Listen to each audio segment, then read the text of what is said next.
So hello everybody, I'm Olaf Kozolowski from TT Technolytics, and the World Team Table Tennis Championships just came to an end. And I think there are a lot of interesting lessons to be learned from the tournament. First of all, yeah, China is still all over dominant, which is not something to be surprised about. But even though it was a clean sweep in the final, it wasn't a clean sweep all the way to the final. The parkour that they followed, it was a little bit bumpy and not as clean, not as straightforward as one would expect. So that is quite a surprise, and I think the scare they had in the semi-final against South Korea, where they were down 2-1, I think that's the closest they have been to losing a team match since God knows how long. So we'll see, it's quite interesting how it develops coming Olympic times, because I think it's most interesting to put the World Team Table Tennis Championships in perspective in regards to the upcoming Paris Olympic Games. Paris, France. And France, the finalists of this year's World Team Table Tennis Championships. It doesn't roll off the tongue so easily, this is the name of this tournament, but anyway. They made the final, which was quite unexpected.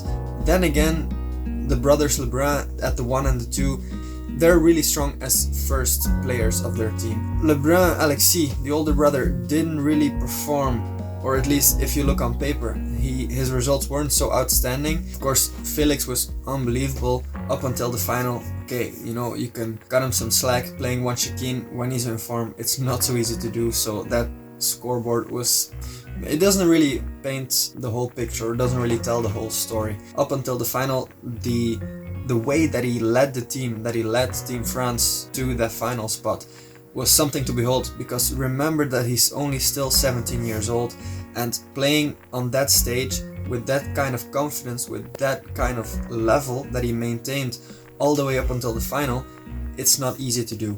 But it's interesting, or it will be interesting to see how this plays out when it comes to the summer, when it comes to July, to the Paris Olympic Games, because then France plays at home. France will play at home, and I think that will be interesting because they have home court advantage, and French crowds are known to be the most diplomatic of them all. So I think the pressure that they can put on their adversaries in France, in Paris, that will be a big advantage for them. But there were also some letdowns.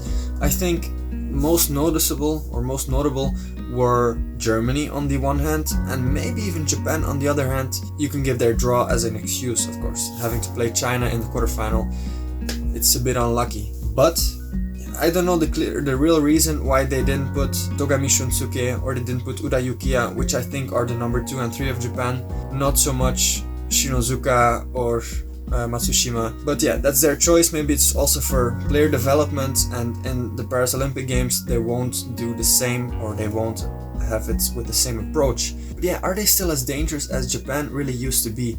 Could you expect from this very young team of Shunsuke, of Uda Yukiya, of Harimoto, of which the oldest is only from 2000, I think, Shunsuke, who is from 2000, so 24 and under.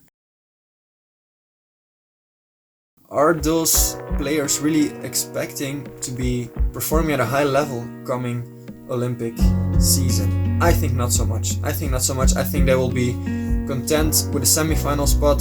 Them going to the final would be, I think, an overachievement for them. I think my bets are on a European team, either Germany or France, depending on the draw, of course, that they will make the final against Team China. Korea Republic, I think not so much. They of course played a great tournament, and they really played their minds, their hearts out when they played against China in the semi-final. Again, they had a home court advantage. I don't think they will do this all the time. I don't think they will play at the level as which they did now in the semi-finals, where they took 2 matches from Team China. And I don't think previous tournaments really showed that they were or are capable of doing that on a consistent basis. So of course, congratulations to them. Great tournament, but I don't think there will be a huge threat at the Olympic Games. It will be more so France or Germany, in my opinion at least. And then Chinese Taipei, of course, also semi-final spot, also played a great tournament. I think the problem with Chinese Taipei in the past was that they didn't really have a solid third player. So you had Chuang Chi-yuan, you had Chen Qianan. Chen Qianan was already like about top 40, top 50. He had of course a peak who was a bit higher than that. But overall in his career he played around the level of top 40, top 50. But then the third player was more so somebody who was at the 70, 80 range. So he wasn't very reliable to win on those bigger stages in the latter stages of tournaments, of big tournaments. So now, apparently with Gao Chengjui, that changed. So of course he's not yet at that level, he's not yet a top 30 player, top 40 player, but he has proven that he can beat those players, maybe not on a consistent basis, but he can be surprising, because he beat Francisca here, and it was not only here at the World Championships where he beat Francisca, but he also beat him a month or two before that at some WTT tournament, I don't know the name of it. But yeah, it shows that they're dangerous, they're very dangerous if Chuang Chi-yuan can perform at a high level, can play top 20, top 15 level, and if Li Yunju is reliable, as he always is basically, or he can maybe win 1 or 2 matches against those high teams, then who knows where they can end up. Who knows where they can end up. The final, it's going to be tough.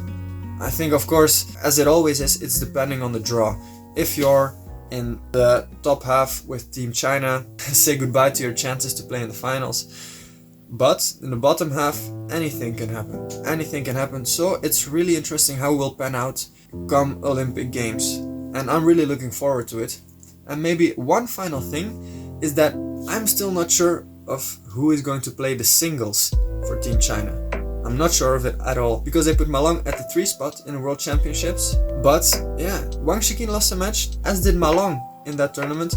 So who's to say that they're going to give the place to Wang Shiqin, even if he's number 2 at the moment, even if he's had the better results than Ma Long. Because face it, we're talking about Ma Long, we're not talking about just an ordinary player, we're talking about the greatest player of all time who has achieved the most for his country. So even if Ma Long is not at the level of Wang Shiqin, why wouldn't they give sort of a goodbye tour or a last chance to get an Olympic gold medal for Ma Long because he's achieved so much? Let me know what you think about that, because it's not clear what they'll do in my opinion.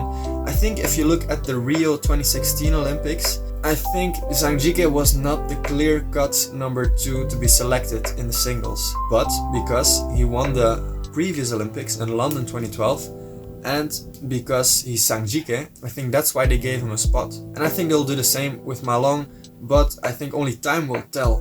And maybe you will tell me in the comments. But that was a recap. I think I just wanted to take a look at the top 4 teams, maybe a few lower teams that didn't maybe perform up to par, and how the coming 6 months will look for those teams. It will be interesting to see. It will be interesting to see how it develops. And yeah, again, let me know in the comments what you think, what will happen, who will play for what country. But maybe one last thing. As I've announced on my channel a couple of days ago, you can appear on my channel. How can you do this? Well, it's very easy. I'm making a mini series, I think on YouTube Shorts, where I will analyze some of your videos that you sent in via my Instagram channel. It's only 2 steps or 3 steps, depending on how you count it, okay? First step, record a video of yourself. This video cannot be too long. Let's say 2-3 points max. Point number 2, send the video to me through my Instagram channel through a DM. Ask your question or what you're most curious about in that DM.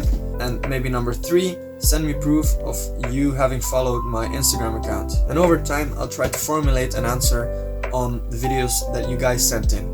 Again, thanks for watching. Hopefully I will see you in the next video.